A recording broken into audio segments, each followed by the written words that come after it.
Got a problem? Just pick up the phone. It solved them all, and all the same way.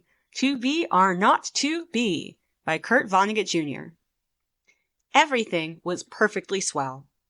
There were no prisons, no slums, no insane asylums, no cripples, no poverty, no wars. All diseases were conquered. So was old age. Death, barring accidents, was an adventure for volunteers.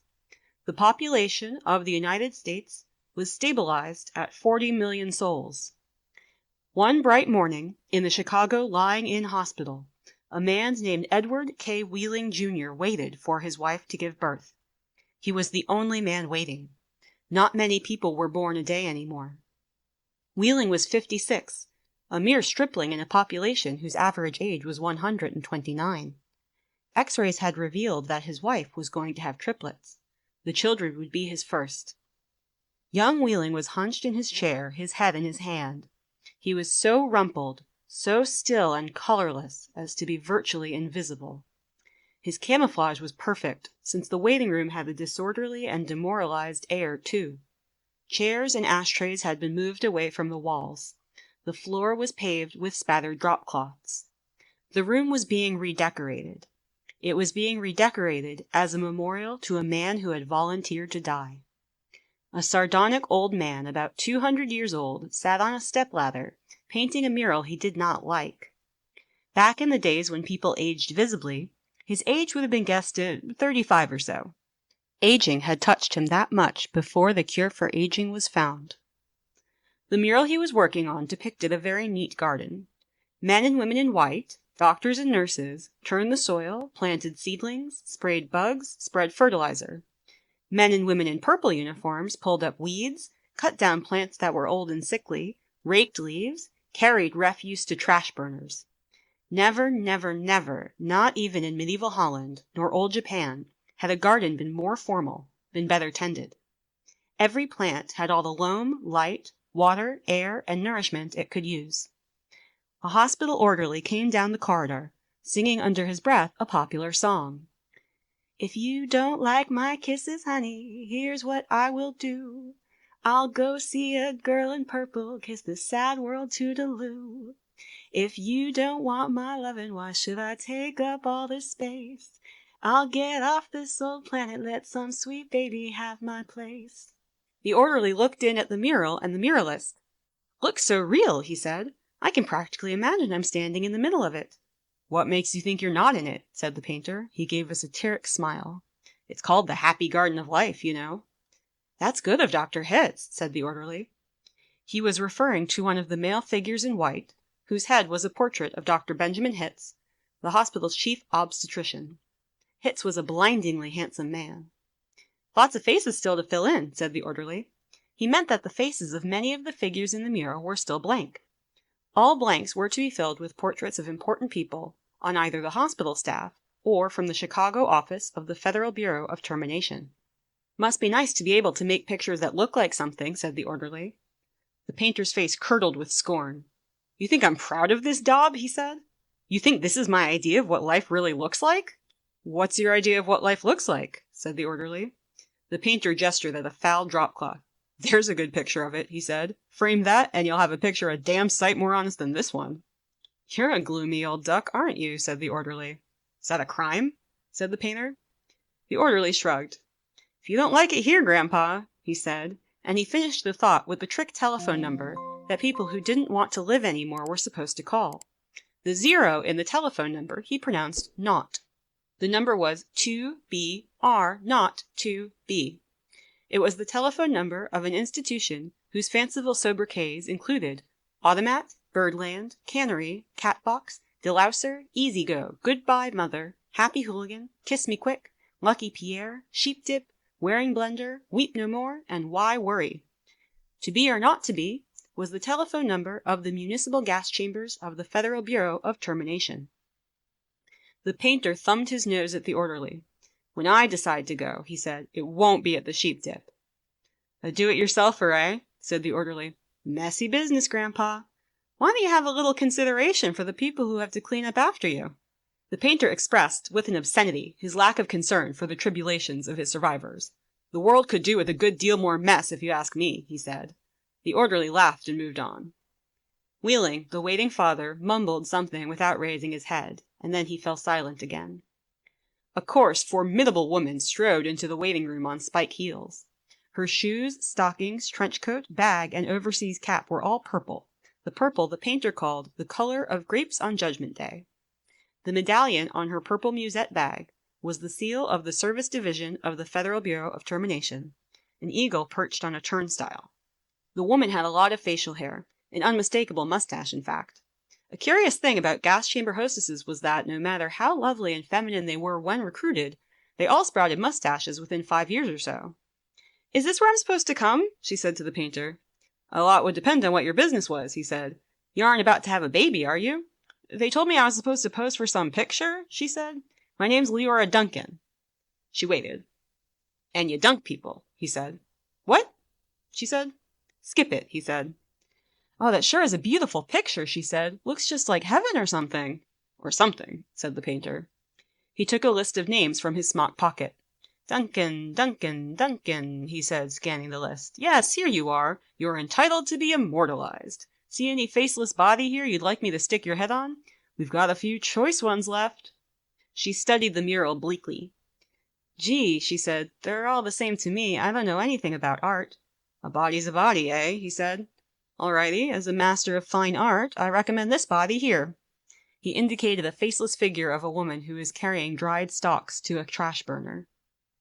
"Well," said Leora Duncan, "that's more the disposal people, isn't it? I mean, I'm in service. I don't do any disposing." The painter clapped his hands in mock delight. "You say you don't know anything about art, and then you prove in the next breath that you know more about it than I do. Of course the sheave carrier is wrong for a hostess. A snipper, a pruner, that's more your line." He pointed to a figure in purple who was sawing a dead branch from an apple tree. "How about her?" he said. "You like her at all?" "Gosh," she said, and she blushed and became humble. That puts me right next to Dr. Hitz." "That upsets you?" he said. "Good gravy, no," she said. It's just such an honor." "You admire him, eh?" he said. "Who doesn't admire him?" she said, worshipping the portrait of Hitz.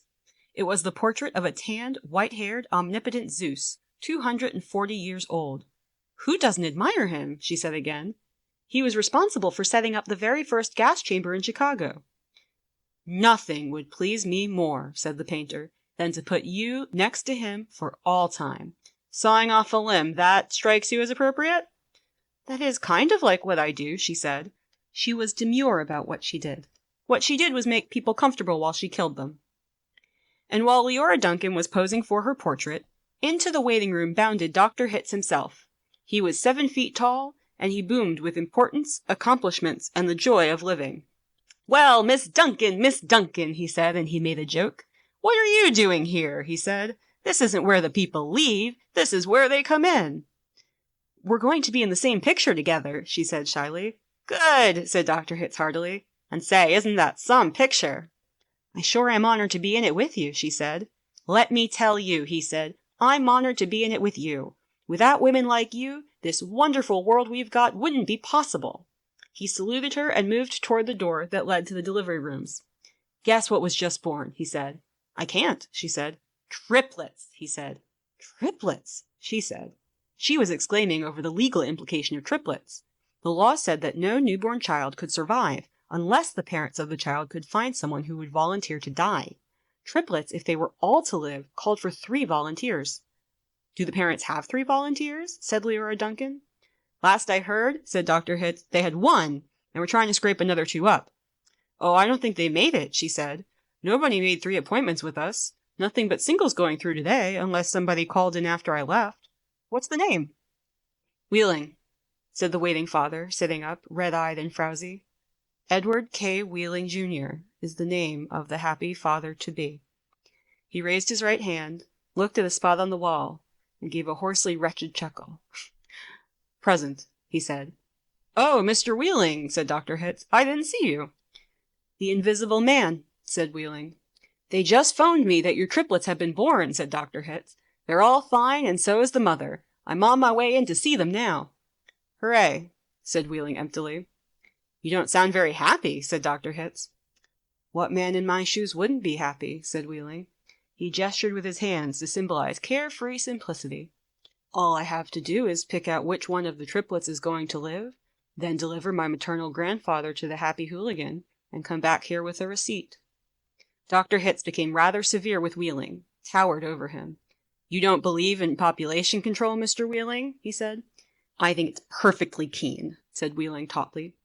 Would you like to go back to the good old days when the population of Earth was 20 billion, about to become 40 billion, then 80 billion, then 160 billion?